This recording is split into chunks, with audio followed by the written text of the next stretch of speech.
সত্যের বিজয় আছে না নাই? আসতে বলবেন না, আছে না নাই? অতএব মুনাফিকের তালিকায় আমরা থাকবো না। জোরে বলি ইনশাআল্লাহ। আমরা তালিকায় আসতে চাই মুনাফিকের না মুমিনের? বলেন কিসের কিসের তালিকায়? কিসের তালিকায়? মুমিনের তালিকায় থাকবো। জোরে বলি ইনশাআল্লাহ। মুমিনের তালিকায় থাকলে কি ইহুদির সঙ্গে কোনো সম্পর্ক রাখা যাবে? ইহুদি মুসলমানদের কোনোদিন বন্ধু ছিল না, বন্ধু হতে পারে। এরা খুব বাঁকা একটা জাতির নাম। ছোট্ট একটা ইতিহাস আমার মনে পড়লো। একজন পয়গম্বর এখনো মারা যাননি, তিনি আবার আসবেন পৃথিবীতে। তিনি আসমানে আছেন, তিনি দাজ্জালকে মোকাবেলা করবেন। যিনি কবরবাসীর সামনে দাঁড়ালে বলতেন কুম বিইজনিল্লাহ, কবরবাসী দাঁড়িয়ে যেত। সেই নবীর কবর হবে আমার নবীর কবরের পাশে। সেই নবীটার নাম কি বলেন? এত তাড়াতাড়ি বললেন। আচ্ছা, ঈসার সম্পর্কে খ্রিস্টানদের ধারণা কি বলেন তো? ওরা ঈসাকে কি বলে বলেন তো? আল্লাহর ছেলে। বলেন তো এই কথাই শুনলে কি আল্লাহ সহ্য হতে পারে? বলেন বলেন বলেন বলেন, সহ্য হতে পারে? আচ্ছা, ইহুদিরা কি বলে বলেন তো? উযাইর হলো আল্লাহর ছেলে। ওয়াকালাতিল ইয়াহুদু উযাইর ইবনুল্লাহ ওয়াকালাতিন নাসারাল মাসীহ ইবনুল্লাহ। তাহলে এত বড় একটা মিথ্যা অপবাদ আল্লাহর বিরুদ্ধে যারা চাপিয়ে দেয়, তারা কি আমাদের বন্ধু হতে পারে? আবার কি কয় জানেন? ইহুদিরা নাকি মুশরিক। আরটি মিডিয়া সেন্টার, দেশ ও ইসলামের কথা বলে। আল্লাহ রাব্বুল আলামিন বলেন, الذين يستمعون القول فيتبعون أحسنه أولئك الذين هداهم الله وأولئك هم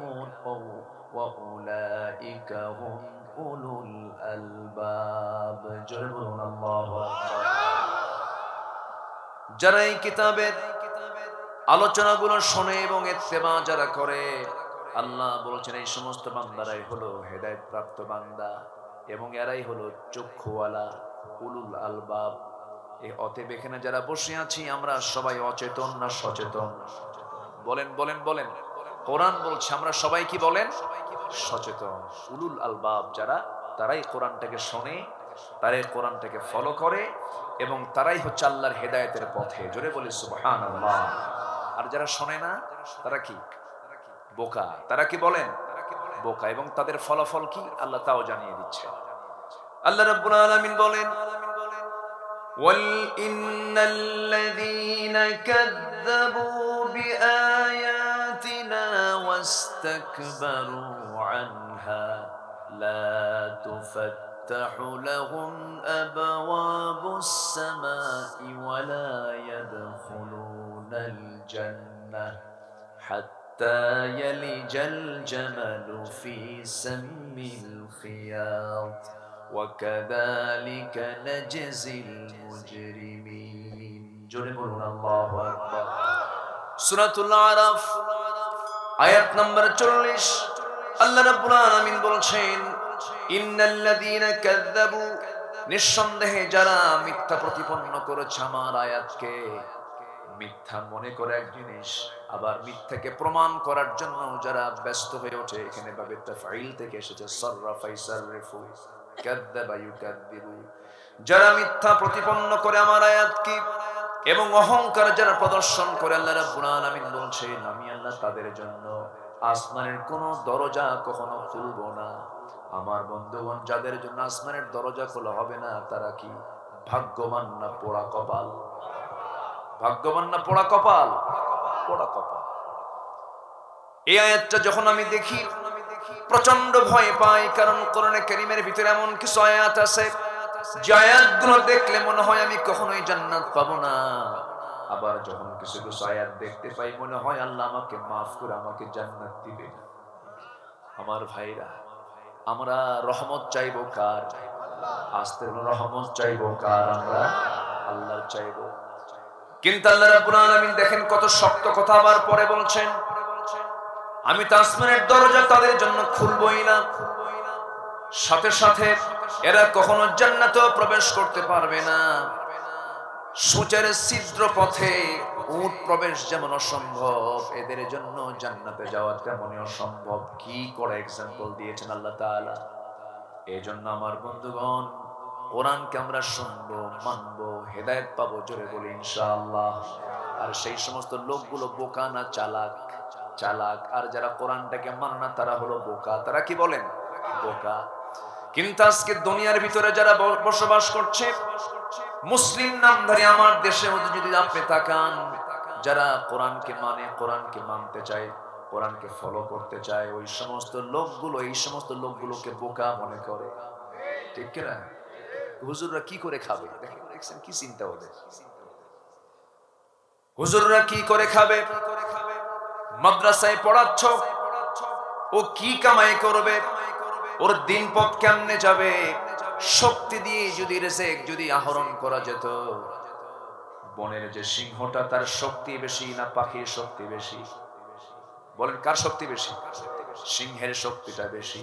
কিন্তু আপনি জরিপ করে দেখবেন, ছোট্ট একটা বাবুই পাখি কখনো শূন্য পেটে বাসায় যায় না, কিন্তু বহুদিন চলে যায়। সিংহ অনেক সময় না খেয়ে থাকে। না খেয়ে থাকে না? খুলনার মানুষ তো সিংহের খবর রাখার কথা নাকি? আমার ভাইয়েরা, শক্তি দিয়ে রিজিক আসে না, ক্ষমতা দিয়ে রিজিক আসে না। রিজিক মানে শুধু টাকা পয়সা নয়, রিজিকের বহু ক্লাস আছে, ওইদিকে লম্বা আমি কথা ধরবো না। আমার বন্ধুগণ, কোরআনকে নিয়ে আমরা থাকবো এক জায়গায় না সব জায়গায়। আসতে হলো না এক জায়গায় না সব জায়গায়, সব জায়গায় থাকতে হবে। কিন্তু মুনাফিকরা কোরআনটাকে আংশিক মানে, আংশিক মানে না। এই ইসলামের ভিতরে আল্লাহ তাআলা ইসলামের মধ্যে যাকে সবচাইতে মুসলমানদের জন্য বড় ক্ষতিকর বলে আখ্যা দিয়েছেন, সেটাই হলো মুনাফিক। আমি আজকে যে তেলাওয়াত দিয়ে শুরু করেছি, শুরুতে আমি মুনাফিকের একটা আয়াত তেলাওয়াত করেছি। আমি যেন মুনাফিকের তালিকায় না যাই, আপনি যেন মুনাফিকের তালিকায় যেন অন্তর্ভুক্ত না হন। সবচেয়ে বড় টেনশন কিন্তু এটা। একজন সাহাবী হুযায়ফা রাদিয়াল্লাহু তাআলা আনহু, যার কাছে নবীর পক্ষ থেকে একটা তালিকা থাকতো, রাসূল তার কাছে একটা তালিকা রাখতেন, মুনাফিকের তালিকা, চার্ট অফ হিপোক্রাইট, মুনাফিকদের তালিকা তিনি তার কাছে রেখে দিতেন। সেই হুযায়ফার কাছে প্রায় প্রায় ওমর ফারুক রাদিয়াল্লাহু আনহু আসতেন, এসে বলতেন, ভাই হুযায়ফা দেখো তো মুনাফিকের তালিকার মধ্যে আমার নামটা আছে নাকি? খাত্তাবের ছেলে ওমরের নামটা আছে নাকি? হুযায়ফা বলতেন, ভাই ওমর আপনার কি মাথা খারাপ হয়ে গেছে নাকি? আপনি তো জান্নাতি, রাসূল বলে দিয়েছেন। জোরে বলি সুবহানাল্লাহ। ফারুক বললেন, ভাই হুযায়ফা মাঝে মাঝে মনে হয় যেন আমি মুনাফিক হয়ে গেছি। কি পেরেশানি তাদের মধ্যে কাজ করত। আর আমার দেশের কিছু উল্লুক ভাল্লুক হুজুর আছে, নিজের কোনো খবর নাই, সে কোথায় যাবে, জান্নাত পাবে না জাহান্নাম পাবে, আরেকজনকে জান্নাতি খেতাব দিয়ে দেয়। আছেন এরকম? আছে না? ইমানদার নিজেকে সবসময় ছোট ভাববে, ইমানদার সবসময় নিজেকে সবচেয়ে ক্ষুদ্র বান্দা মনে করবে। যখন দেখবেন কারো মুখ থেকে বড় আওয়াজে কথা বের হয়, অহংকার নিয়ে কথা বের হয়, মানুষকে হুমকি ধামকি দিয়ে কথা বলে, চোখ রাঙ্গায় কথা বলে, তখন ভাবতে হবে ওর মধ্যে মুনাফিকের লক্ষণ ঢুকে গেছে। কিসের লক্ষণ ঢুকছে বলেন? মুনাফিকের। মুনাফিককে চেনার জন্য আল্লাহ রাব্বুল আলামিন সূরা মুনাফিকুন দিয়েছেন। কাফেরকে চেনার জন্য সূরা কাফিরুন নামে পৃথক সূরা দিয়েছেন। আবার ইমানদারকে চেনার জন্য সূরা মুমিনুন আছে না নাই? বলে আছে। আমি যেন কাফের না হই সেজন্য সূরা কাফিরুন দিয়েছেন। আমি যেন মুনাফিক না হই সূরা মুনাফিকুন দিয়েছেন। আমি যেন মুমিন হতে পারি সেই জন্য সূরা মুমিনুন দিয়েছেন। আমরা পড়বো, জানবো, শিখবো। জোরে বলি ইনশাআল্লাহ। আরো জোরে বলি ইনশাআল্লাহ। একটা প্রশ্ন করবো আমার ভাইরা, আমার দেশে মুসলিম বেশি না অমুসলিম বেশি? কত পার্সেন্ট বলেন? 90 থেকে 95%। 18 কোটি মানুষের দেশে 16 কোটি মুসলমান। গোটা পৃথিবীর ভিতরে 1 নম্বরের তালিকায় হলো ইন্দোনেশিয়া, সেকেন্ড কান্ট্রি হলো বাংলাদেশ। সম্ভাবনাময় একটি দেশ বাংলাদেশ। 54,000 বর্গ মাইলের সোনার বাংলাদেশ। 16 কোটি মুসলমান যে দেশে বসবাস করে, যদি প্রশ্ন করি এই দেশে অধিকাংশ মুসলমান নামাজি না বেনামাজি? আসতে বলবেন নামাজি না বেনামাজি? বলেন তো এটা কি ইমানদারের লক্ষণ না মুনাফিকের লক্ষণ? বলেন বলেন বলেন। যদি আমি বলি এদেশের অধিকাংশ মুসলমান বিড়ি খাওয়া না বিড়ি ছাড়া? এমন বিড়ি খায় যেন জাতীয় খাবার বিড়ি। ভাত খায় 3 বার, বিড়ি খায় কয়বার? 15 বার কইছে। আমার ভাইয়েরা, আরেকটা প্রশ্ন করি, এদেশের যত মুসলমান বসবাস করে অধিকাংশ লোক দাড়িওয়ালা না দাড়ি ছাড়া? এই রাস্তাটা বন্ধ করে দিবে না, এই রাস্তায় যেন কেউ চলাচল না করে, এটা ক্লোজ। কষ্ট পাচ্ছেন নাকি আপনারা? দাড়িওয়ালা না দাড়ি ছাড়া? আচ্ছা, দাড়ি কাটা কোন নবীর সুন্নত কম? বলেন তো, কোন একজন নবীর নাম বলেন যে নবী দাড়ি কাটছেন। এরকম কোন নবী কি আসছেন পৃথিবীতে? দাড়ি ছাড়া কোন নবী আছে পৃথিবীতে? আপনি দাড়ি কাটেন কেন? এখানেও যদি বলি, এখানে যারা বসে আছেন অধিকাংশ লোক দাড়িওয়ালা না দাড়ি ছাড়া? বলেন, দাড়ি ছাড়া। আচ্ছা, কষ্ট পাচ্ছেন নাকি আপনারা? আমার ভাইয়েরা, তাহলে এমনটা তো হওয়ার কথা ছিল না। আরেকটা প্রশ্ন করব, যে কোরআন শোনার জন্য সবাই এসেছেন। আমার ভাইয়েরা, এই দেশে আলোচনা 2 রকম হয়, একটা কোরআন দিয়ে আলোচনা হয়, একটা কোরআন ছাড়া আলোচনা হয়।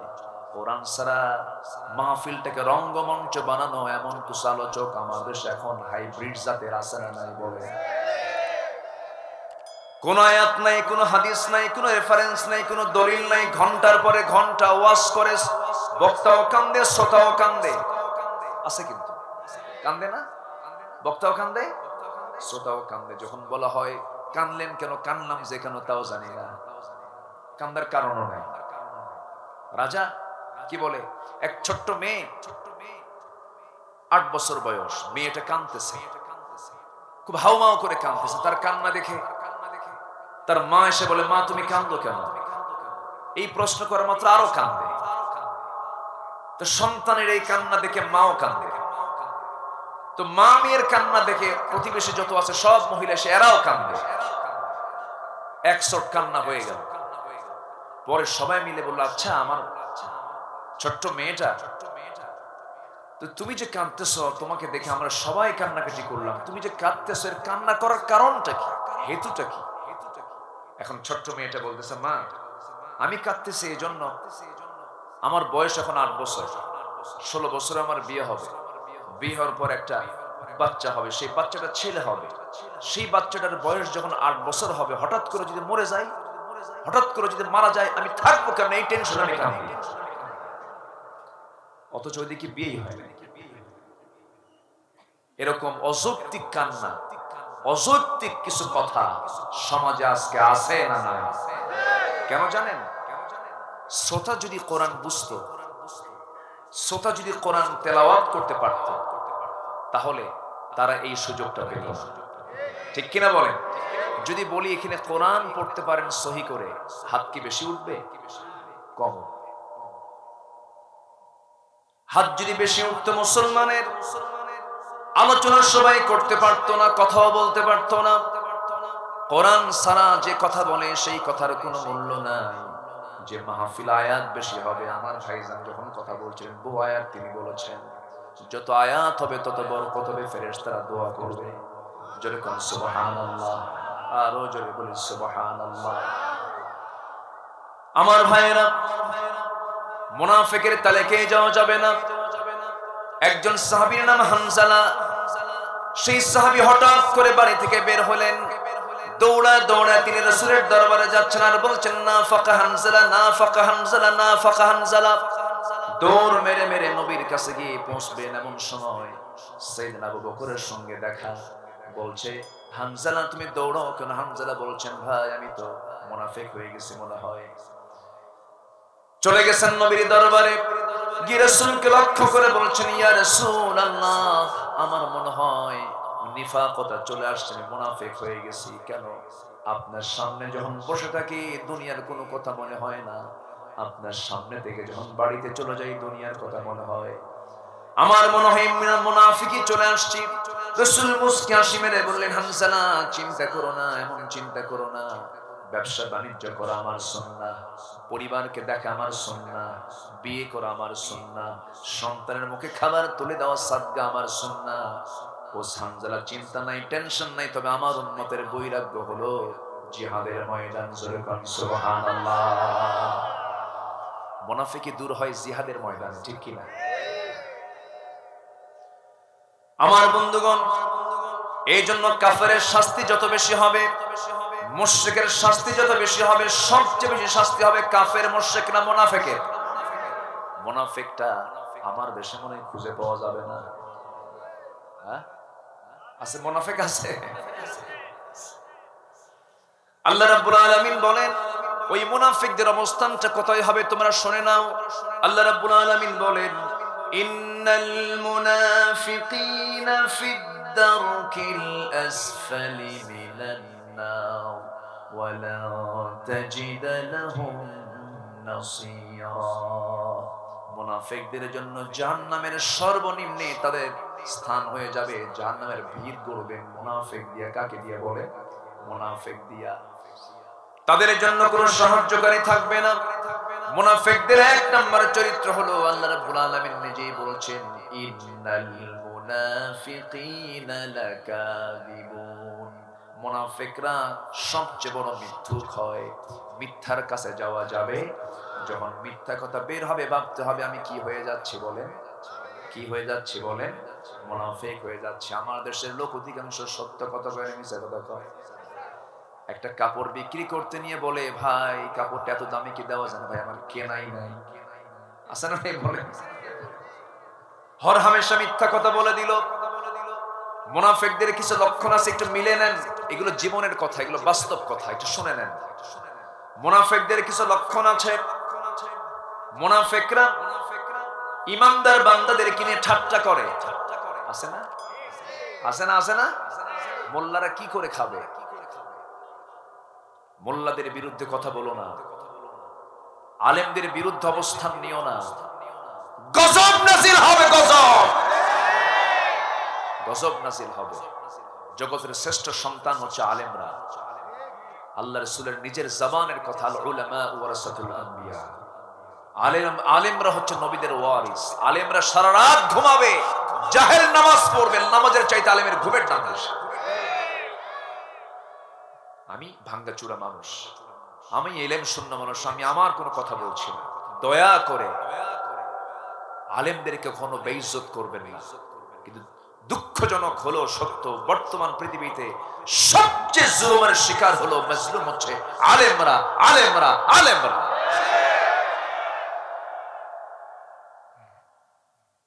সাইয়েদনা আলী বলছেন,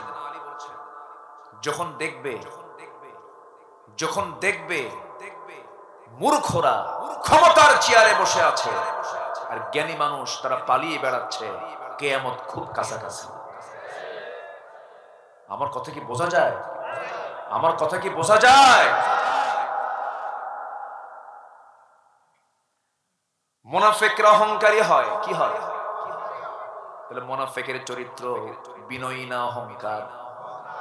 অহংকারটা মুনাফিক থেকে আসে। মুনাফিকরা এই অহংকারটা দেখাতে পারে। ইলমের অহংকার আছে না নাই বলেন? ইলমের অহংকার আছে না? আলেমদের মধ্যে আবার কিছু আছে অহংকারী, আছে না নাই? দেখবেন শুধু শুধু অহংকার, ইলমের অহংকার। ও কি জানে, ও কি জানে, ও কি পড়ছে, ও কি পড়ছে, ও তো ছাগল, ও তো গরু, আর নিজ একটা আরেকটা রাম ছাগল। ঠিক কি না? নাম্বার 3 হলো মিথ্যা বলতে বলতে এদের হৃদয় মানসিক ব্যাধিতাক্রান্ত হয়। নাম্বার 4 হলো মুমিনদেরকে মূর্খ আখ্যা দেয়। নাম্বার 5 হলো আল্লাহর কালাম কোরআনকে নিয়ে তারা ঠাট্টা বিদ্রুপ করে। নাম্বার 6 হলো অন্যের সম্পদ হরণ করে। আমার দেশে মনে হয় অন্যের সম্পদ হরণ করার কোনো রেকর্ড নাই। আসতে বলবেন না আছে না নাই? আসতে বলবেন না আছে না নাই? আছে, আছে, আছে, আছে। অন্যের পুকুর দখল করা নেতা মনে হয় আজকে খুঁজে পাওয়া যাবে না। অন্যের পুকুর দখল করে রাখছে, আছে না? মাছ ধরে খায়, মাছ ধরেও খায়। বিসমিল্লাহ বললে সমস্যা নেই নাকি? বিসমিল্লাহ বললে সমস্যা আছে? চুরি করা জিনিস দিয়ে বিসমিল্লাহ কয়, তখন তার এক গুনাহ না ডাবল গুনাহ? এক গুনাহ না ডাবল গুনাহ? ডাবল গুনাহ হয়ে যাবে, ডাবল গুনাহ হয়ে যাবে, ডাবল গুনাহ হয়ে যাবে। আমার দেশ গতকালকার নিউজ, $100 বিলিয়ন পৌঁছলো বাংলাদেশের বিদেশি ঋণ। $100 বিলিয়ন। আলহামদুলিল্লাহ কবেন না? যে সংসারের লোন বেশি সে সংসার তো খুব বরকতময়, তাই না?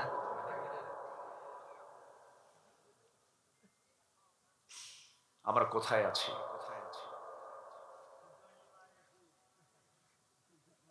খুব সুন্দর মানুষ আপনারা, বলি আলহামদুলিল্লাহ। সব নাকি হুজুররা শেষ করে দিচ্ছে, হুজুররা ক্ষমতাই পাইল না, সব নাকি সব হুজুররা শেষ করলো। টুডে এন্ড টুমরো একটা কথা জেনে রাখবেন, হারাম কখনো টিকসই হতে পারে না, জুলুম কখনো টিকসই হতে পারে না। জালিমদের মোকাবেলা করতে রাজি আছেন কারা কারা? হাত উঁচু করে দেখেন মুসলমান।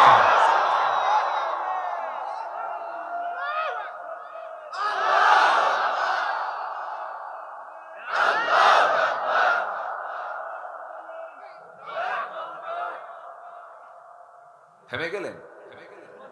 দেন না। কোরআনের আলো, কোরআন আছে যেখানে সব সমস্যার সমাধান। এই যুবকরা তোমরা নাই বুড়া চাচাকে তুলে দিচ্ছ, হ্যাঁ? কষ্ট পাচ্ছেন নাকি আপনারা? বলি আলহামদুলিল্লাহ। সূরা নিসা থেকে আমি আলোচনা শুরু। সূরা নিসা মানে নারী জাতি। মায়েরা আছে তো নাকি? মায়েরা আছে না? জি আলহামদুলিল্লাহ বলেন। জি মা, আপনাদের নামে সূরা, আমাদের নামে কোনো সূরা নাই। গোটা কোরআনে 114টা সূরা, মেয়েদের নামে আল্লাহ তাআলা সূরা দিয়েছেন সূরাতুন নিসা, কিন্তু পুরুষ নামে কোনো সূরাই নাই। আমরা বাদ, আমরা নাই তো, আমরা গুণতির বাইরে আছি। সূরা নিসা আছে কিন্তু সূরা রিজাল নাই, পাবেন না তো। আল্লাহ তাআলা মেয়েদের অধিকার দিয়েছেন সবচেয়ে কম না সবচেয়ে বেশি? সবচেয়ে কম না সবচেয়ে বেশি?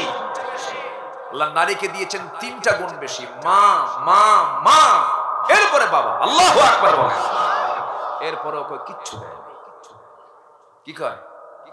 কিছুই দেয় না। কথা বলবো, কথা বলবো, সবাই শুনতে রাজি আছেন তো? মেয়েরা শিখে না তো, মেয়েরা জানে না, এই জন্যই তো বলে। দিন যদি শিখতো জানতো তাহলে এগুলো বলতো না। না শিখে না জেনে শুধু ভারতের সিরিয়াল দেখে। আমি কি ভুল বলছি?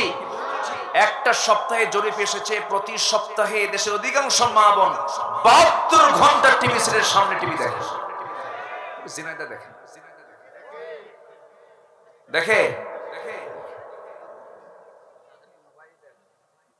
এগুলো করা যাবে না। কষ্ট পাচ্ছেন নাকি আপনারা? কষ্ট পাচ্ছেন? এগুলো করা যাবে না। জীবনকে চেঞ্জ করতে হবে, জীবনকে ঘোরায় নিতে হবে। কার দিকে? আসতে বলবেন না, কার দিকে? এই যে আমরা বসে আছি রাতের বেলা,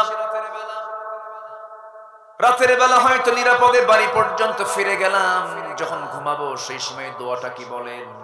আল্লাহুম্মা বিইসমিকা আমুতু ওয়া আহইয়া। আল্লাহ তোমার নামে মরলাম, তুমি আবার আমাকে জিন্দা করো। যদি মরে গেলাম আর যদি না বেঁচে উঠি, আমার বন্ধুগণ, ঘুম থেকে উঠলে সকাল, আর ঘুম থেকে না উঠলে সকাল না পরকাল। বলেন কি? বলেন কি? পরকাল। আমার ভাইয়েরা, পরকালটা খুব কাছে, খুব কাছে, খুব কাছে। পরকালকে দূরে রাখার কোনো সুযোগ নাই। আল্লাহ রাব্বুল আলামিন এই জন্য বলছেন, ওয়াল আখিরাতু খায়রু ওয়া আবকা। আখিরাতটা তোমার জন্য শ্রেষ্ঠ, তোমার জন্য অবশিষ্ট, এটাই তোমার থেকে যাবে। এই দুনিয়ার কোনো কিছুই থাকবে না। যা দেখছো শুধু মায়া মরিচিকা। আল্লাহ রাব্বুল আলামিন বলেন, যুইনা লিন-নাসি হুব্বুশ শাহাওয়াতি মিনান নিসা ওয়াল বানিনা ওয়াল কানাতিরিল মুকান্তারাতি মিনাদ-যাহাবি ওয়াল ফিদ্দা والخيل المسومة والأنعام والحرث ذلك متاع الحياة الدنيا والله عنده حسن المآب جل الله أكبر মানুষের জন্য আকর্ষণীয় করা হয়েছে নারীকে, পুরুষের জন্য নারীকে, নারীর জন্য পুরুষকে আকর্ষণীয় করে দেওয়া হয়েছে ছটা জিনিসের মধ্যে এক নম্বর আল্লাহ রাব্বুল আলামিন নারীর কথা বললেন। আমার বন্ধুগণ, নারীর প্রতি পুরুষের টান আছে না নাই? আস্তে আস্তে মনে হয় নাই, কারো আছে না নাই? এই টানটা দিয়েছেন কে? এই টান থাকে কি কোনো দোষ নাকি? দোষ কিন্তু নয়, যৌন কামনা দোষ নয়, নারীকে কাছে পাওয়া দোষ নয়। কারণ নারীকে আপনি কাছে না পেলে আপনি আল্লাহর আদম সন্তান পৃথিবীতে আপনি দেখবেন কেমনে, পাবেন কেমনে? অবশ্যই টান থাকতে হবে। আদম ছাড়া হাওয়া চলতে পারেন না, হাওয়া ছাড়া আদম চলতে পারেন না। এই টানটা কে দিয়েছেন বলেন? আসতে বলেন কে দিয়েছেন বলেন? কিন্তু আল্লাহ দেখতে চান সেই টানটা হতে হবে বৈধ না অবৈধ। আসতে বলবেন না বৈধ না অবৈধ? বৈধ। কিন্তু আজকে সমাজে জেনা বেশি না বিয়া বেশি? বলেন বলেন বলেন বলেন বলেন, জেনা বেশি না বিয়া বেশি?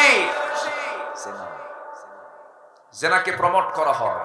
যুবকরা যে নেতৃত্ব মানতে গিয়ে তোমার হাতে সিগারেটের প্যাকেট তুলে দেয়, যে নেতৃত্ব মানতে গিয়ে তোমার হাতে মদের বোতল তুলে দেয়, যে নেতৃত্ব মানতে গিয়ে তোমাকে নামাজের কথা নেতা বলে না, যে নেতৃত্ব মানতে গিয়ে তোমার হাতে নারী তুলে দেয়, ওই নেতৃত্বের মুখে আমরা জুতা মারি, থুতু মারি।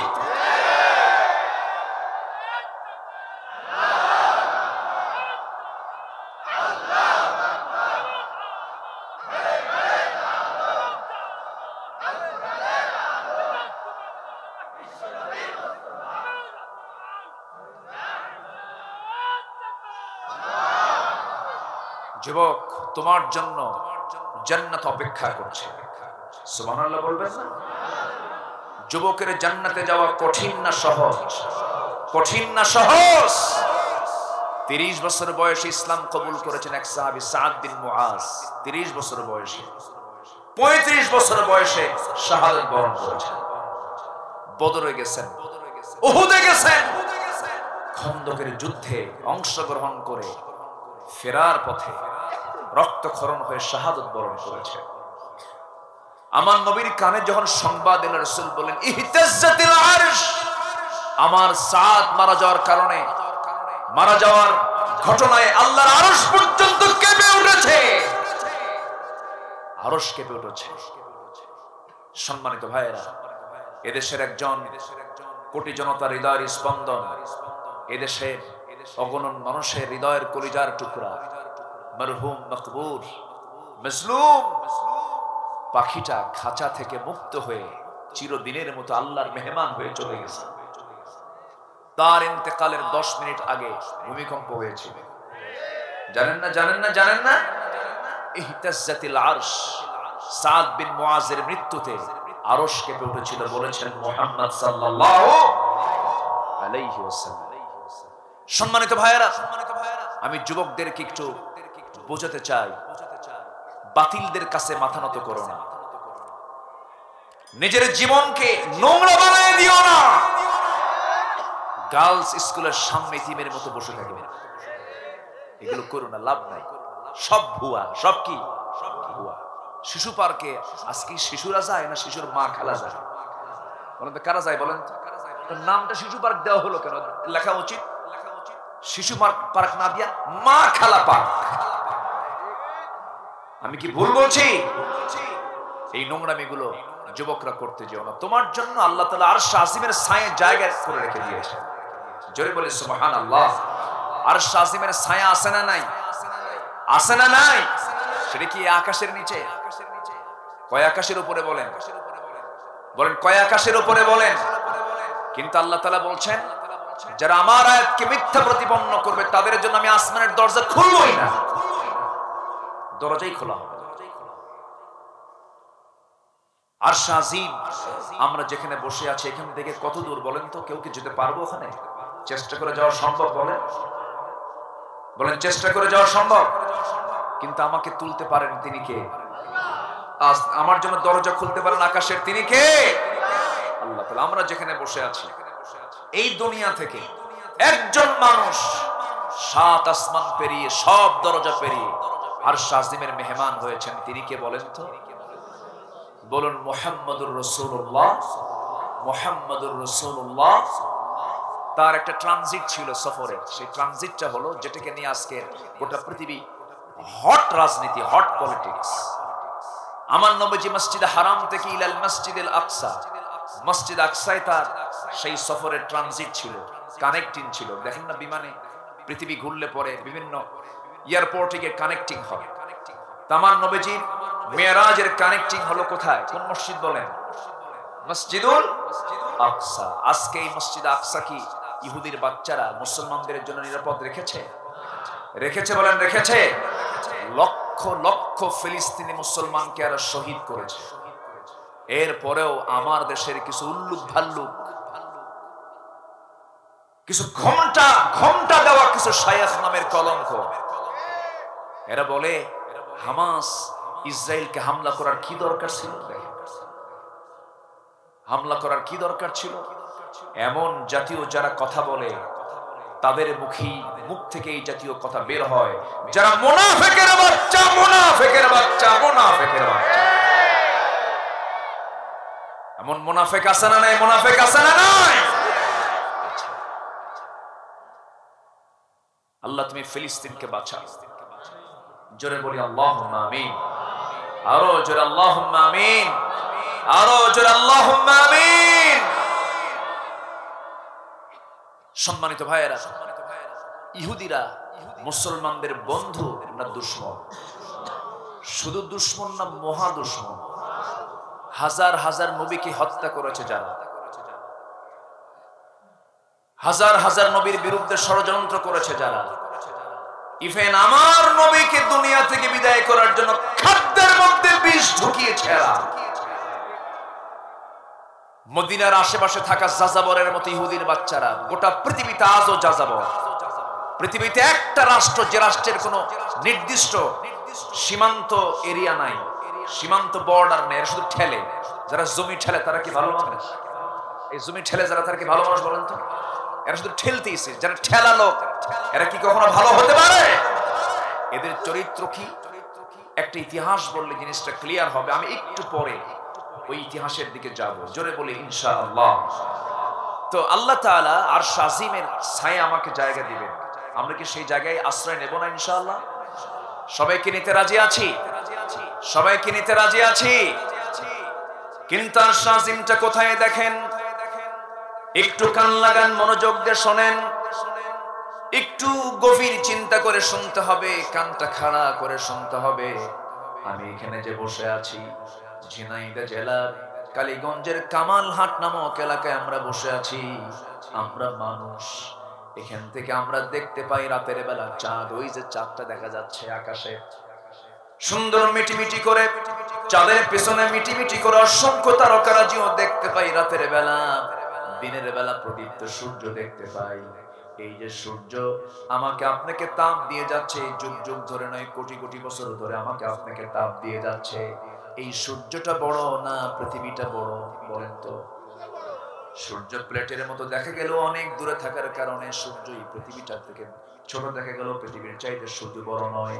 বিজ্ঞান বলছে তাদের ধারণা 13 লক্ষ গুণ বড়। ঠিক আছে, 13 লক্ষ গুণ বড়।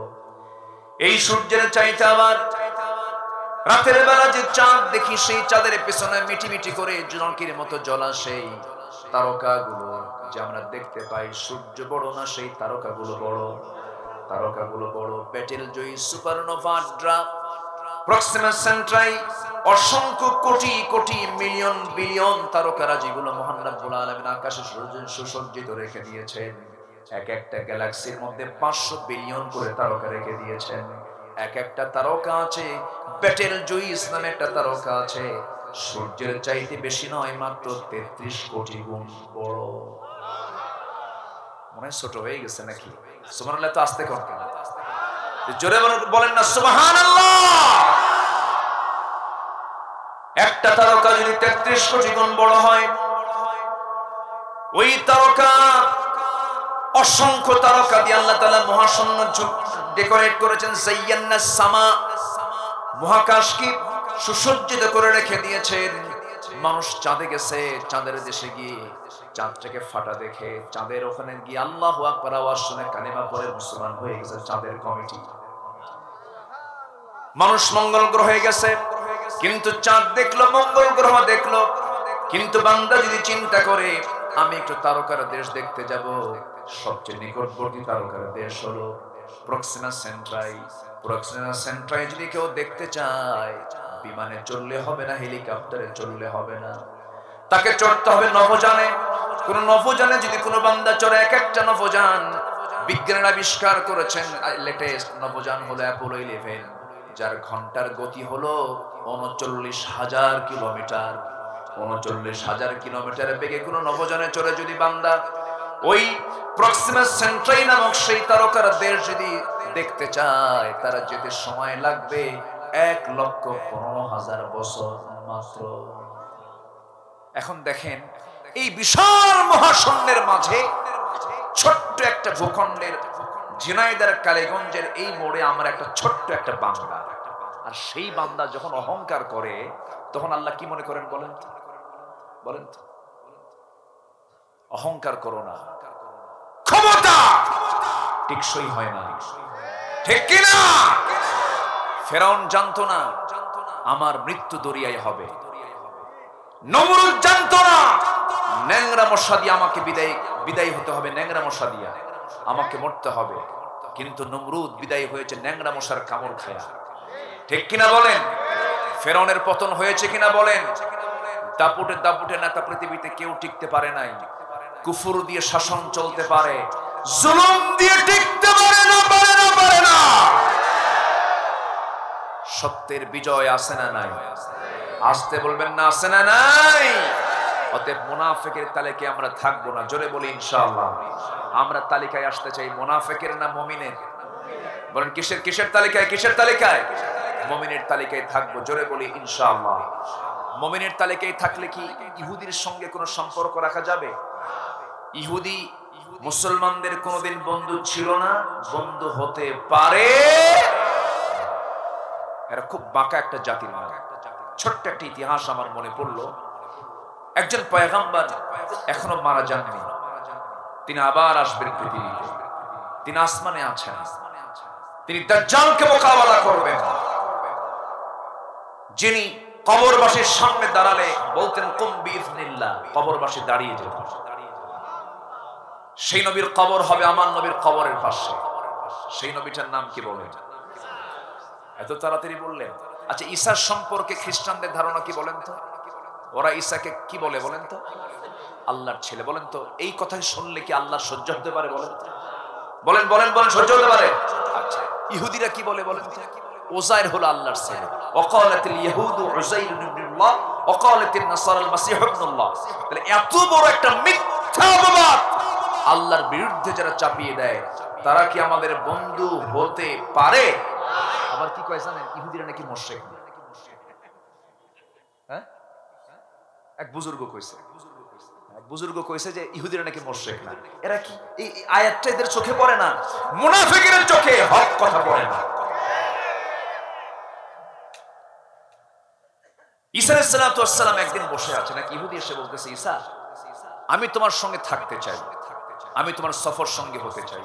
ঈসা বললেন, তুমি তো বাঁকা জাতি, তুমি পারবা না। পৃথিবীতে একটা জাত, এই পৃথিবীতে একটা গোষ্ঠী সম্প্রদায় জান্নাতের খাবার খেয়েছে, তারা কারা বলেন তো? ইহুদিরা, বনি ইসরাইল। মান্না সালোয়ার মতো খাবার ওদের পছন্দ হয় না। ওরা বলছে আমরা মান্না সালোয়া খাবো না, পেঁয়াজ রসুন খাবো। কি খাবে খন? পেঁয়াজ রসুন। এত বাঁকা। তো ইহুদিরা আজকে পৃথিবীতে 1.5 কোটি ইহুদি, আমেরিকার 2% ইহুদি, গোটা পৃথিবীর 80% বিজনেস কন্ট্রোল করে ইহুদি, এবং এদের ভিতরে লক্ষ লক্ষ বিজ্ঞানী ইহুদি। মেধা, প্রযুক্তি, সব দিক থেকে ইহুদিরা শীর্ষস্থানে আছে। আর মুসলমান কি করে জানেন? মুসলমান কোরআনকে রিসার্চ করে বের করে ফরজ নামাজের পরে মোনাজাত আছে না? কথা বোঝেন না? এই হচ্ছে মুসলমানের ঈমানের দৌড়। ঈসা আলাইহিস সালাতু ওয়াস সালাম বললেন, ইহুদি তুমি আমার সঙ্গে যেতে চাও? হ্যাঁ। তুমি তো বাঁকা, তোমাকে নিয়ে কোনো লাভ হবে না, তোমার কপালে হেদায়েত হবে না। কেন আপনি একটু আমাকে সাথে নেন, আমি আপনাকে একটু দেখতে চাই। আচ্ছা ঠিক আছে, আসো। আমার সঙ্গে যদি যেতেই চাও তাহলে তুমি কিছু সামান নিয়ে আসো আর কিছু শুকনো খাবার নিয়ে আসো। সামান আর শুকনো খাবার নিয়ে যখন তাকে সাথে করে নিয়ে আল্লাহর পয়গম্বর ঈসা আলাইহিস সালাতু ওয়াস সালাম রওনা দিলেন, প্রতিমধ্যে ক্ষুধার ভাব হলো, তো খেতে বসবেন এমন সময় বললেন, ইহুদি আমার ব্যাগের মধ্যে একটা রুটি আছে, তোমার ব্যাগের মধ্যে কোনো খাবার থাকলে বের করো। ইহুদির ব্যাগের মধ্যে কয়টা রুটি? 3টা রুটি ছিল। ইহুদি 3টা রুটি নিয়ে বের হয়েছে, কিন্তু যখন বলেন আল্লাহর পয়গম্বর ব্যাগ থেকে রুটি থাকলে বের করো, ইহুদি বলে আমার ব্যাগের মধ্যে কোনো রুটি নাই। এমন নবীর সামনে বলতেছে যে নবী ওমা তাদাখিরুনা ফি বুয়ুতিকুম, কোরআনে এসেছে ওমা তাদাখিরুনা ফি বুয়ুতিকুম, তোমাদের বাড়িতে কি রান্না বান্না হয় আমি আমার বাড়িতে বসে বলে দিতে পারবো। সে নবীর সামনে বলতেছে ব্যাগের মধ্যে কোনো রুটি। সামনের দিকে রওনা করলেন। ঈসা আলাইহিস সালাম কিছু বললেন না এবং মনে মনে ভাবলেন তোর মুখ থেকে আমি বের করে ছাড়বো, যা। বাইরে বের হলেন, সামনে চলতে নিলেন, ভাবলেন দেখি ওর দিলটা নরম হয় কিনা।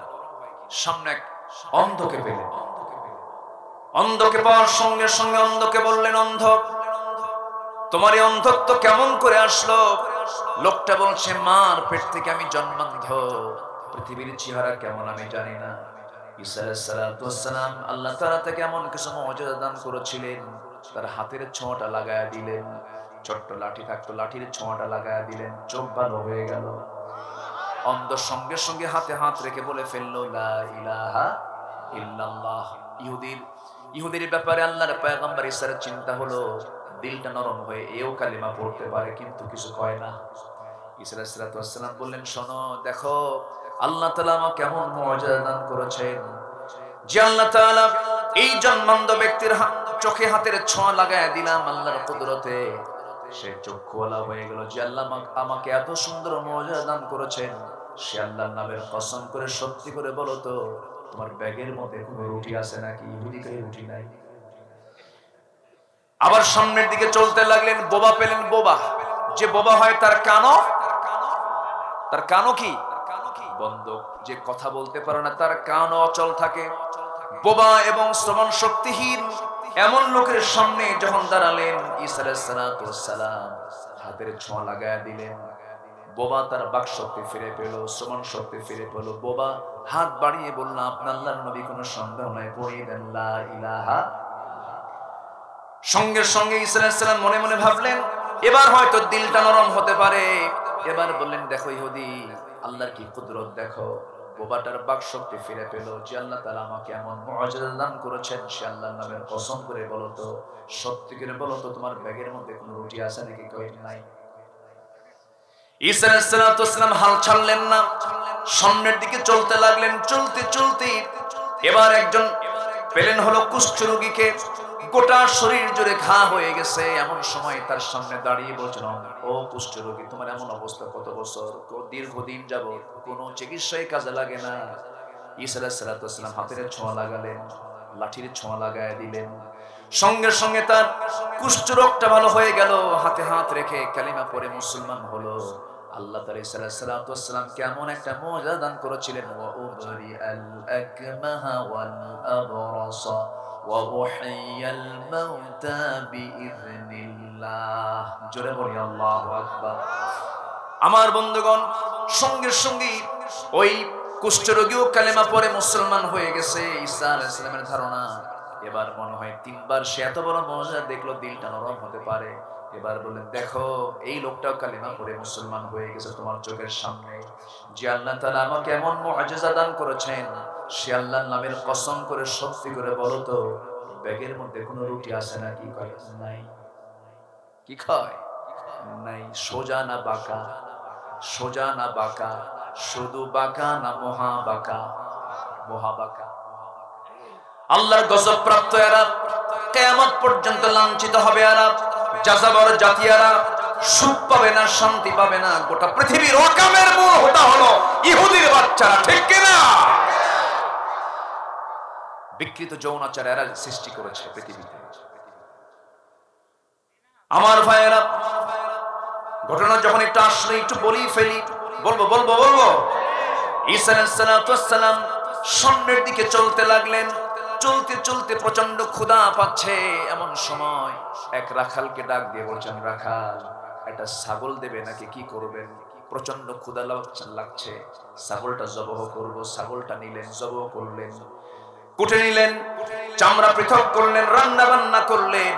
রাখাল সহ ইহুদি সহ ঈসা আলাইহিস সালাম বসে গেলেন খেতে বসতে নিয়ে ঈসা আলাইহিস সালাম বলেন, বলো বিসমিল্লাহ। রাখাল বিসমিল্লাহ বললো, কিন্তু ইহুদি বিসমিল্লাহ বললো না। খাওয়া শেষ হলো। খাওয়া শেষান্তে ঈসা আলাইহিস সালাম বললেন যে খাবারগুলো খাওয়ার সময় হাড় হাড্ডিগুলো আমরা বাইরে ফেলে দিয়েছি, সে হাড়গুলো সব এক জায়গায় জমা করা হলো। সে হাড়ের উপরে তার হাতের ছোঁয়া লাগায় দিলেন।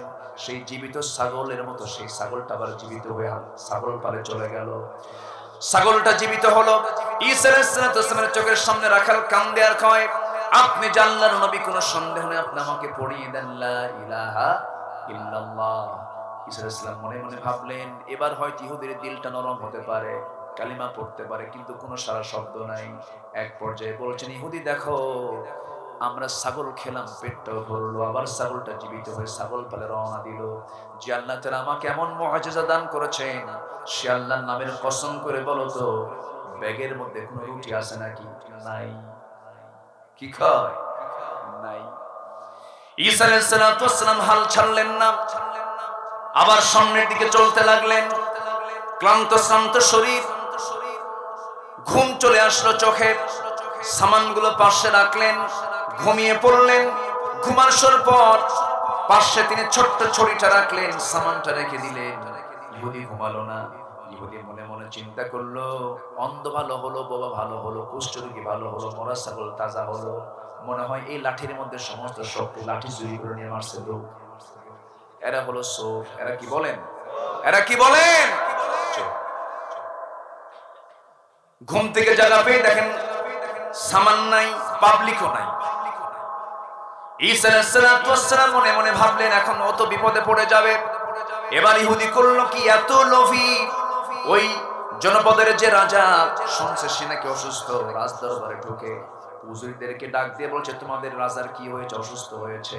আমি কিন্তু ডাক্তার, কোনো চিন্তা করো না, তোমাদের রাজাকে আমি সুস্থ করে দেব। কেমন করে? জানাকুম আনাকুম, শুধু যাবো, ঢুকবো আর আসবো, রোগী ভালো হয়ে যাবে। দেখছেন সুবহানাল্লাহ বলতেছে। আজকে গোটা পৃথিবীর ইস্যু কাকে নিয়ে বলেন তো?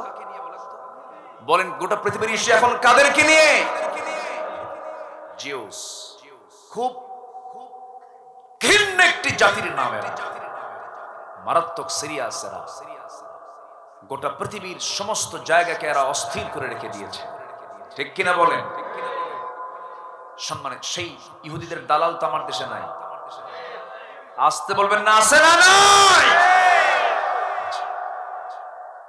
সব বলবো আস্তে আস্তে, জোরে বলি ইনশাআল্লাহ। ঈসা আলাইহিস সালাম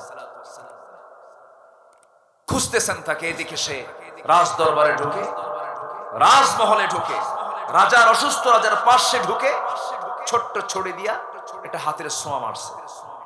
তো হাতের ছোঁয়া দেওয়ার সারা রাজা মরে যাওয়ার সারা। রাজা যখন মরে গেছে, তখন বলেন তো সবার নজর এখন কার দিকে? বলেন তো কার দিকে? বলেন তো, এটা কি আসল ডাক্তার না হাতুড়ে ডাক্তার? হাতুড়ে ডাক্তারকে কাছে পেয়ে সমস্ত রাগ জানলো। কিল ঘুষি লাত্তি খায়া রক্তাক্ত হয়ে জেলখানায় তাকে ঢুকায় রেখেছে। ঈসা আলাইহিস সালাম খুঁজতে খুঁজতে তার খোঁজটা পেয়ে গেলেন। রাজ দরবারে ঢুকলেন, কি হয়েছে? রাজা মারা গেছে। কোন চিন্তা করো না, আমি এসেছি। আল্লাহ রাব্বুল আলামিন আমাকে পয়গম্বর করে দুনিয়াতে পাঠিয়েছেন। এই পয়গম্বরের পরিচয় হলো লা ইলাহা ইল্লাল্লাহু ঈসা রূহুল্লাহ। জোরে বলুন আল্লাহু আকবার। কবরবাসীর সামনে দাঁড়াতেন, বলতেন কুম বিইজনিল্লাহ, কবরবাসী দাঁড়ায়া যেত।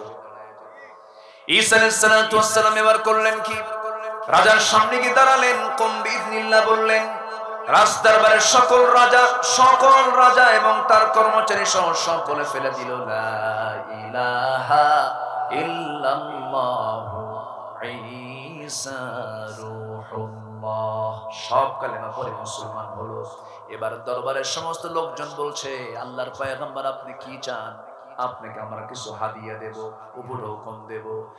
ঈসা আলাইহিস সালাম বলেন, আল্লাহর পয়গম্বররা জাগতিক কোন জীবনের জন্য তাদের কোনো শক্তি নাই, কোনো কিছু আমার দরকার নাই, তবে আমাকে যদি সন্তুষ্ট করতে চাও, যে যুবকটা তোমাদের রাজাকে সুস্থ করতে এসে মেরে ফেলে দিয়েছিল সেই যুবককে আমার হাতে তুলে দাও। কিন্তু সহজ ব্যাপার। যখন তাকে জেলখানা থেকে রক্তাক্ত দেহ সহ যখন তার হাতে তুলে দিল, ঈসা আলাইহিস সালাম বললেন, দেখো তুমি আমার এমন বন্ধু, আমাকে বিপদে ফেলে চলে আসছো, আমি তোমার এমন বন্ধু, তোমার বিপদ আমি পাশে দাঁড়াইছি। এটাই হলো ইহুদির চরিত্র আর মুসলমানের চরিত্র। ঈসা আলাইহিস সালাম বললেন, আমি তোমাকে বিপদ থেকে বাঁচানোর জন্য পাশে দাঁড়ালাম, আর তুমি আমাকে বিপদে ফেলে দিয়ে চলে আসছো। দেখো আজকে রাজ দরবারের সকল কর্মকর্তা কর্মচারী সব কালেমা পড়ে মুসলমান হয়ে গেল। যে আল্লাহ তাআলা আমাকে এমন মুআজিজা দান করেছেন, সে আল্লাহর নামের কসম করে সত্যি করে বলো তো, ব্যাগের মধ্যে তোমার রুটির খবরটা কি কয় নাই? কি কয়? কথা কি বুঝতেছেন? এদের জন্য দরকার হলো পিটন। এই জাতির জন্য দরকার হলো সত্য মোকাবেলা করা। প্রচন্ড বাঁকা জাতি হলো সামিআনা ওয়া আসাইনা। কোরআন বলছে সামিআনা ওয়া আসাইনা। ওদের চরিত্র হলো শুনলাম কি? এই চরিত্রে কিছু লোক কিন্তু আমার দেশেও আছে। আসতে বলবেন না, আছে না নাই? এই জন্য আল্লাহ বলছেন, বান্দারে মুনাফিক হয়ো না। ইল্লাল্লাযীনা তাবু, সেকেন্ড আয়াতে আসতেছে, ইল্লাল্লাযীনা তাবু, তবে যারা তওবা করবে। তওবা করলে তওবা কবুল করেন কে? আসতে বলবেন না কে? ভাববেন না যে আমি আলোচনা ফিনিশিং দেব না, পরে রুটির কি হলো শুনবেন না ইনশাআল্লাহ। ইল্লাল্লাযীনা তাবু, তবে যারা তওবা করবে। আল্লাহ তাআলা দেখেন, আল্লাহ বান্দাকে ক্ষমা করার জন্য তওবার রাস্তা খোলা রেখেছেন না বন্ধ রেখেছেন? খোলা রেখেছেন। হাত্তা ইউগারগার, যতক্ষণ না পর্যন্ত গরগর শব্দ না আসবে তওবা করবা, আমি আল্লাহ কবুল করব। জোরে বলে সুবহানাল্লাহ, সুবহানাল্লাহ। আমাকে maaf করবেন কে? আমাকে maaf করবেন কে? তওবা কি জানেন? দল করছি বাম দল, আর জীবনে বাম দল করব না। যা, কি কথা কি বোঝা গেল? গাজাখোর মদখোরের পাশে দাঁড়াবো না। জিনাকার জনগণের সম্পদ মেরে খাওয়ার নেতৃত্ব আর মানবো না। তওবা করলাম, যা, ঠিক কিনা? এটার নাম তওবা। এটার নাম কি? তওবা। ফিরে আসবো। জোরে বলি ইনশাআল্লাহ, জোরে বলি ইনশাআল্লাহ। তওবা করলে মাফ করবেন কে? আল্লাহ। এক মহিলা সাহাবীর কথা আমার মনে হলো। মায়েরা আসছে তো, একটু শোনায়। মায়েরা আছে তো নাকি? এক মহিলা সাহাবী জিনা করে ফেলেছেন। কি করে ফেলেছেন? জিনা করেছেন বিবাহিত অবস্থায়। ইসলামে 3টা অপরাধের শাস্তি মারাত্মক, হত্যার অর্ডার দিয়েছে। 3টা অপরাধ। কয়টা? একটা হচ্ছে কতলুন নফস, কেউ কাউকে মেরে ফেললে তাকে কি করো? শেষ করে দাও। কুতিবা আলাইকুমুল কিসাস, সিয়ামের হুকুমের পর পরে আল্লাহ তাআলা কিসাসের হুকুম দিয়েছেন। আল্লাহু আকবার বলেন। কুতিবা আলাইকুমুস সিয়াম, কুতিবা আলাইকুমুল কিসাস, একই স্টাইলে দেওয়া। রোজা পালন করে কিসাসের হুকুমকে মানে না, ও মুনাফিক, ও মুনাফিক, ও মুনাফিক। কথা বোঝা গেল কি? কিসাসকে মানবেন না, সিয়ামকে মানবেন, আপনার রোজা হবে না। আপনার রোজা কি হবে না। কতলুন নফস। নাম্বার 2 হলো সাইয়্যিবুজ জানি, যারা জিনা করেছে। নাম্বার 3 হলো ইরতাদ্দাত, যারা ব্যাক করেছে দিন থেকে, দিন যারা ছেড়ে দিয়েছে, মুরতাদ যারা হয়েছে। এই 3 শ্রেণীর শাস্তি ইসলাম দিয়েছে কি?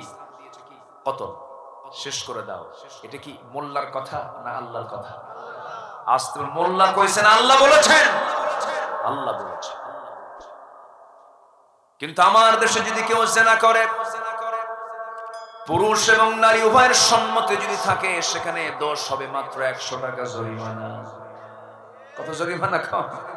100 টাকা জরিমানা, কিছুই না এটা। আমার ভাইয়েরা, আমার বন্ধুগণ, ওই মহিলা সাহাবী জিনা করার পরপরই তার মধ্যে অনুশোচনা চলে আসছে, অনুতপ্ততা চলে আসছে, অনুশোচনা আসে হলো ইমানদারের। ইমানদার তখন অনুতপ্ত হয়ে আল্লাহর কাছে চোখের পানি ফেলে ফেলে কাঁদতেছেন। মহিলা সাহাবী কাঁদতে কাঁদতে বেকরার হয়ে গেছেন, অস্থির হয়ে গেছেন। শেষ পর্যন্ত নিজেকে কন্ট্রোল করতে না পেরে নবীর দরবার পর্যন্ত চলে আসছেন। এসে বলছেন, ইয়া রাসূলুল্লাহ, আমি তো জিনা করে ফেলেছি, আপনি আমাকে আইনটা কার্যকর করে দেন। রাসূল বললেন, না তুমি করো নাই। না হুজুর আমি জিনা করে ফেলেছি। না তুমি করো নাই। না হুজুর আমি জিনা করে ফেলেছি। তিনটা বার বললেন। তিনটা বার তিনি বলছেন, হুজুর আপনি আমাকে যদি বাঁচানোর চেষ্টা করেন না কেন, আমি তো জিনার মতো অপরাধ করে ফেলেছি। হুজুর আমি চাই এই দুনিয়াতে আমার শাস্তি হয়ে যাক, আমি আখিরাতে নাজাত পেয়ে যাই। আমার রাসূল বললেন, মহিলা জিনার ফলে পেটে কোনো বাচ্চা আসছে নাকি? হ্যাঁ, বাচ্চা চলে আসছে। রাসূল বললেন, যাও, সন্তান ডেলিভারি না হওয়া পর্যন্ত আমি তোমার উপরে কোনো আইন কার্যকর করতে পারবো না। মহিলা বলছেন, হুজুর বাঁচবো তার গ্যারান্টি কি? রাসূল বললেন, আমি তোমার জন্য দোয়া করে, যাও। মহিলা চলে গেলেন, তওবা করতেছেন, সিজদায় পড়ে পড়ে কাঁদতেছেন। সন্তান ডেলিভারি হয়ে গেল। সন্তান ডেলিভারি হওয়ার 2 দিন 3 দিন 4 দিন 5 দিন পরে নয়, মাত্র একটা দিন পর নবীর সামনে হাজির হয়ে বলছেন, হুজুর আপনি আমার উপর আইনটা কার্যকর করে দেন। রাসূল বলছেন, মহিলা রে, সন্তান তো ডেলিভারি হয়েছে, সন্তানটা জীবিত না মৃত? সন্তান তো জীবিত, সন্তান রেখে আসছি। রাসূল বললেন, না না, হাউলাইনি কামিলাইন, সন্তানকে তোমার দুধ খাওয়াতে হবে। সন্তানের রিজিক তোমার স্তনে আছে, সন্তানকে দুধ পান করাও, সন্তানটাকে এক পর্যায়ে বড় করে তোলে, এরপরে তোমার উপর তোমার উপর আইনটা কার্যকর হবে।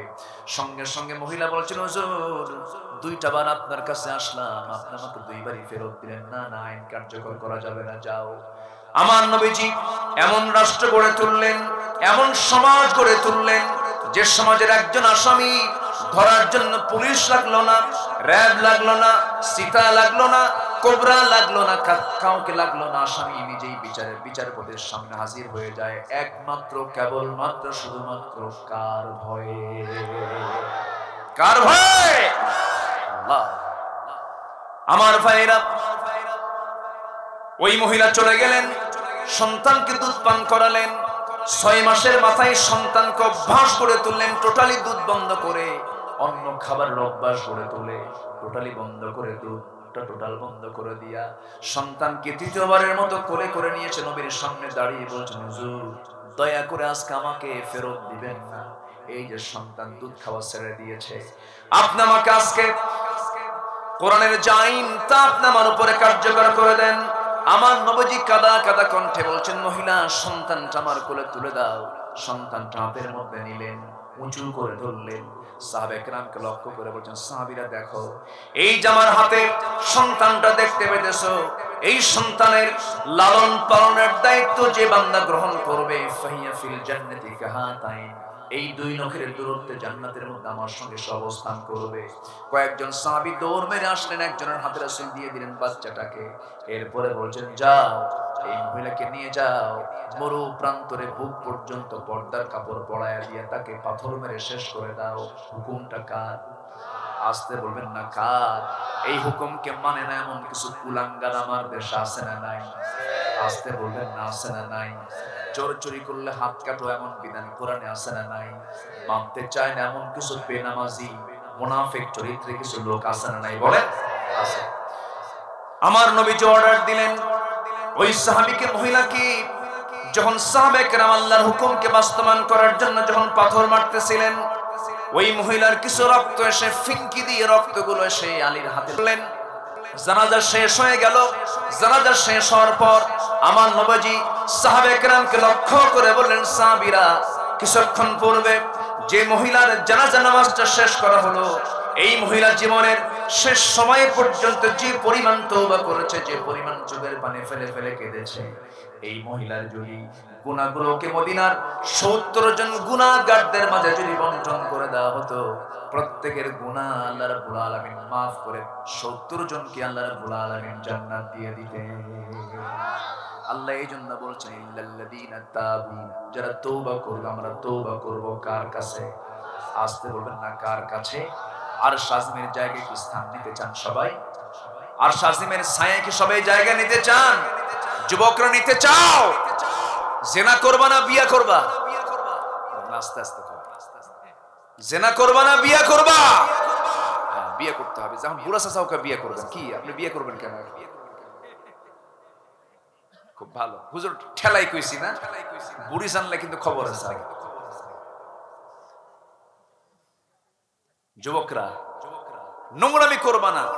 বিবাহ পূর্ব কোন সম্পর্ক নারীর সাথে পুরুষের, এটা সম্পর্ক কখনো বৈধ হতে পারে? এটাকে প্রেম বলে না নোংরামি বলে? নোংরামি, এগুলো করা যাবে না। মেসেঞ্জারে, ইমো, হোয়াটসঅ্যাপ, লাইন, ভাইবারে কোনো নক দেওয়া যাবে না, ইনবক্সে নক দেওয়া যাবে না, মিস কল মারা যাবে না। এক যুবক কয় হুজুর কোরআন শরীফে তো মিস কল আছে, কোথায়? ফামাইয়া আমাল মিস কল, যখন নাউজুবিল্লাহ, এগুলো করা যাবে। চুয়াডাঙ্গা গত বছর আপনার জেলায় মাহফিল ছিল, এশার নামাজ পরে আমি খাইতে বসছি, এক মুরব্বি এসে বলে হুজুর আমার বড় মেয়েটার জন্য দোয়া করুন। কি ব্যাপার? বিশেষ স্পেশাল দোয়া চাচ্ছেন কেন? হুজুর মেয়েটাকে বিয়ে দিয়েছি বহুদূর, কোথায়? ঠাকুরগা। চুয়াডাঙ্গা থেকে মেয়ে গেল ঠাকুরগা, বিয়ের ঘটককে হুজুর মোবাইল। ঘটককে বলেন তো বললাম মোবাইল কিনে দিলেন কেন? কেন দিলেন মোবাইল কিনে? বলতেছে হুজুর সায়েন্সে পড়ে, তাকে বায়োলজির ক্লাস নিতে হয়, অনলাইনে ক্লাস। কিন্তু ওইদিকে অনলাইনে ক্লাস পড়তে পড়তে যে আরেকটা অনলাইন খুঁজছে তা তো জানি। বিয়েটা হয়ে গেছে, হুজুর দোয়া করবেন। তাহলে এখন দেখেন এই যে আজকের সামাজিক অবস্থা, সন্তানের হাতে মোবাইল দেওয়ার আগে প্রত্যেক সচেতন পিতার চিন্তা করার দরকার সবচেয়ে কম না সবচেয়ে বেশি সতর্ক থাকতে হবে। যদি কারো তার মেয়েকে বিয়ে না দিতে পারেন, একটা করে মোবাইল কিনে দিয়ে, একদম ক্লিয়ার হিসাব। কষ্ট পাচ্ছেন নাকি? কষ্ট পাচ্ছেন? অনেক সচেতন পিতা অচেতন ভূমিকা পালন করেন। ছেলের বয়স হয়ে গেছে, বিয়ে দেয় না, আছে না? এই যুবকরা কথা কও না কেন? তোমাদের পক্ষে কথা বলতেছি না? আছে না? নাই, বিয়ে করতে হবে। রাসূল তার মেয়েকে বিয়ে দিয়েছেন 15 বছর 6 মাসে। ফাতিমাকে বিয়ে দিয়েছেন, সাইয়েদনা আলীর হাতে বিয়ে দিয়েছেন। তার ঘর নাই, বাড়ি নাই। আল্লাহু আকবার বলেন। তাহলে তওবা করলে হবে না, ঈমানকে টিকে রাখতে হবে, ঈমানের মজবুতি নিয়ে থাকতে হবে। জিনার কাছে যাওয়া যাবে না, আল্লাহ তোমাকে আরশ আজিমের ছায়ে জায়গা দিয়ে দিবেন। রাজুলুন ইযা দাআতহু ইমরাতান যাত হাসাবিন ওয়া জামালিন ইন্না খাফুল্লাহ। কোন যুবককে একটা নারী প্রস্তাব দিল, সে যুবক বলল আমি কাকে ভয় করি? আল্লাহ বলছেন ও বান্দা আমি তোকে আমার আরশ আজিমের ছায়ায় সুন্দর করে জায়গা করে দেব, যা। জোরে বলে সুবহানাল্লাহ। রাসূল তার মেয়ে ফাতিমাকে বিয়ে দিয়েছেন ধনীর সাথে না গরিবের সাথে? আসতে বলে, ধনীর সাথে না গরিবের সাথে? আচ্ছা এমন গরিব কি এখানে কেউ আছেন যার বাড়ি নাই?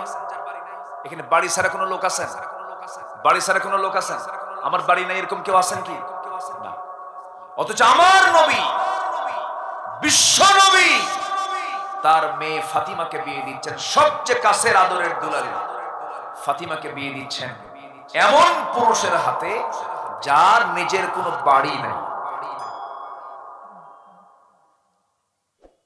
নবীর সামনে বিয়ের প্রস্তাব আসলো, ধনী ধনী সাহাবী প্রস্তাব দিলেন, রাসূল বলেন নট অ্যালাউড, গো ব্যাক। সবার প্রস্তাবকে রাসূল ডিনাই করলেন, শুধু বাদ আছে আলীর প্রস্তাব। রাসূল বললেন আর কে আছো? সবাই বলল আলী, তুমি শুধু বাদ আছো। আমি গিয়ে কি কাম হবে? আমার তো বাড়ি নেই। যাও না একটু এক্সাম দিয়ে আসো। গেলেন তিনি ইন্টারভিউ দেওয়ার জন্য, সামনে গিয়ে বসলেন। রাসূল বলেন আলী কিছু কি বলবা? হুজুর কি যে বলবো নিজেই জানি না। তুমি কি আমার মেয়েকে বিয়ে করবে? হুজুর দিলে করা যায়। সুবহানাল্লাহ বলবেন না? জোরে বলে সুবহানাল্লাহ। আমার নবীজি বলেন বিয়ে তো করবা, টাকা পয়সা আছে? হুজুর টাকা পয়সা পাবো কোথায়? আমার তো বাড়ি নাই। কি আছে তোমার বলো? হুজুর আমার কাছে তরবারি আছে আর ঢাল আছে। রাসূল বললেন তরবারি লাগবে জিহাদে, তুমি আসাদুল্লাহিল গালিব, তরবারি বিক্রি করা যাবে না, যাও ঢাল বিক্রি করে আসো। ঢাল বেচার টাকাই হবে আমার বিয়ের মোহর, আমার মেয়ের বিয়ের মোহর। যাও। বিক্রি করতে গেছেন ঢাল। সকালবেলা সাত সকালে বাজারে দাঁড়ায় আছেন ঢাল বিক্রি করার জন্য। ওসমান জিন্নুরাইন সামনে দাঁড়িয়ে বলে কি ব্যাপার আলী, ঢাল বিক্রি করতে আসছো কেন? যুদ্ধ করবা না? যুদ্ধ তরবারে দেওয়া হবে, ঢাল বিক্রি করতে হবে কেন? বিয়ে ঠিক হয়েছে কার সাথে? আপনার শালীর সাথে। কার সাথে? আপনার শালীর সাথে। তাই ঠিক আছে, যাও ঢালটা দাও। টাকা দিলেন, দিরহাম দিলেন, ঢাল নিলেন। কয়েক হাত যেতে না যেতে পিছন থেকে বলছে, আলী তাআল, এদিকে একটু আসো, তোমার তো বিয়ে হয়ে যাচ্ছে, কিছু তো গিফট করতেই হবে, আমি তোমাকে উপহার স্বরূপ এই মুহূর্তে আমি তোমাকে ঢালটা তোমাকে দিয়ে দিলাম, যাও। ঢালটা নিয়ে নবীর সামনে গিয়ে দাঁড়ালেন। রাসূল বললেন, আলী, ঢাল মনে হয় বিক্রি হয় নাই। হুজুর, ঢালও বিক্রি করেছি। ঢাল বিক্রি করলে ঢাল আবার হাতে কেন? হুজুর, এই যে টাকা, ঢাল বিক্রি করছে, আবার আমার হাদিয়াও দিছে ঢাল। কে? আপনার জামাই ওসমান। লোক আর খুঁজে পাও নাই। আমি আমার বড় জামাইকে আমি বিয়ের ব্যাপারে একটু বলবো, তার আগে তুমি বলে আসছো, এটা কেমন হলো? ঠিক আছে, বিয়েটা দেব। মেয়ের কাছে গিয়ে বলছে, মা, এমন একটা ছেলে আমি চয়েস করেছি, ঘর নাই, বাড়ি নাই, টাকা নাই, পয়সা নাই, কিন্তু মাথা থেকে পা পর্যন্ত তাকওয়া দিয়ে ভরা। কি দিয়ে ভরা বলে? তাকওয়া দিয়ে ভরা। আমার আলী, আমি দারুণ মহব্বত করি আমার আলীকে। আলীকে তোমার জন্য আমি নির্বাচিত করেছি, তোমার কি পছন্দ হয়?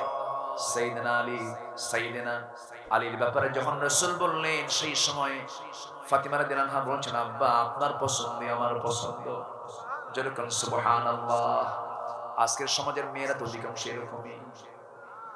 হ্যাঁ, এরকম। আমার নবীজির এই কথা শুনে ফাতিমা রাদিয়াল্লাহু আনহা বললেন, আব্বা জান, আপনার সিদ্ধান্তই আমার বড় সিদ্ধান্ত।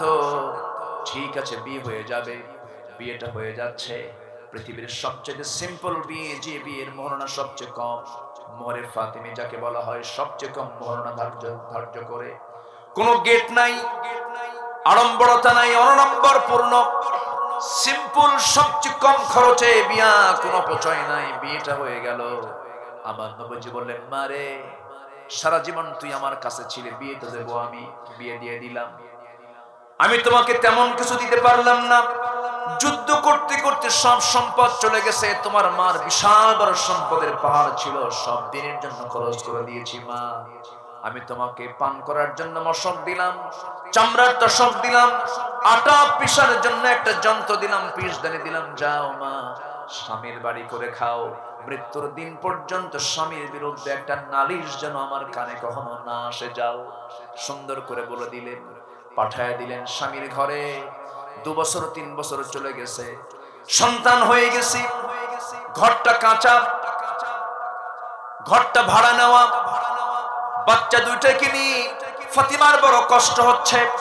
ফাতিমা রাদিয়াল্লাহু আনহা একদিন এসে বলছেন, হাদিস এসেছে, সহিহ বর্ণনা, আব্বার কাছে এসে ফাতিমা বলছেন, আব্বা জান, আমার স্বামীর ঘরটা অত্যন্ত কাঁচা, আমি কাজ করতে করতে আমার কাপড় চোপড়গুলো নষ্ট হয়ে যায়, দাগ পড়ে যায়, ময়লা হয়ে যায়, আমি একা কাজ করতে পারি না। আব্বা জান, আপনি তো রাষ্ট্রপতি, দেখুন তো আমার জন্য কোনো খাদেম দেওয়া যায় কিনা, কোনো দাসী দেওয়া যায় কিনা, কাজের মানুষ দেওয়া যায় কিনা।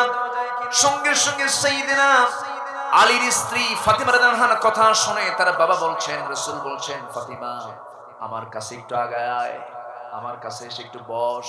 এই যে জায়নামাজ আমি টান দিচ্ছি, জায়নামাজ টান দিলেন। বহু দামি দামি হীরা মানিক মুক্তা জহরত গুলো দেখালেন, চকচক করছে। রাসূল বলছেন, ফাতিমা, এগুলো চাও না, আখিরাত চাও? আমি আখিরাত চাই। আমি যদি আল্লাহকে বলতাম, আল্লাহ তুমি উহুদ পাহাড় 12 মাইল লম্বা উহুদ পাহাড়টা আমার জন্য সোনা বানায় দাও, আল্লাহ আমার জন্য বানায় দিতেন। আমি তো চাই নাই মা, আমি আখিরাত চাই।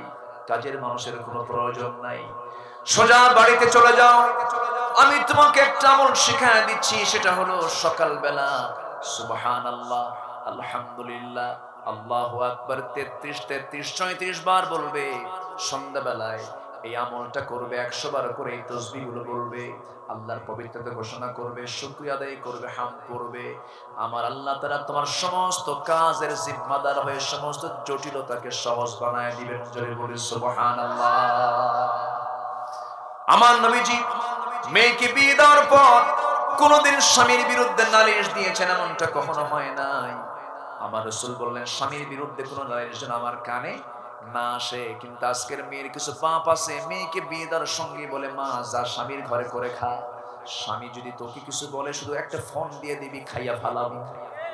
এরকম আছে না, কিছু আছে না? শান্তি হবে না, অশান্তির আগুন দাউ দাউ করে জ্বলবে। আমার নবীজি একদিন লক্ষ্য করে দেখেন ফাতিমা তার ঘরে এসে বসে বসে নামাজ পড়ছেন। যুবতী মানুষ, কম বয়সী মানুষ। রাসূল বলছে, ফাতিমা রে, বসে বসে নামাজ পড়া তো তোমার জন্য ঠিক না। এবার তিনি বলছেন, আব্বা আমি তো দাঁড়িয়ে দাঁড়িয়ে নামাজ পড়ি, কিন্তু আমি বসে নামাজ পড়ার কারণ হলো আমি যদি দাঁড়িয়ে দাঁড়িয়ে নামাজ পড়ি, আমার গায়ে যে জামাটা আপনি দেখতে পাচ্ছেন তার পিছন সাইডটা একটু সেনা আছে, তালে যুক্ত আছে।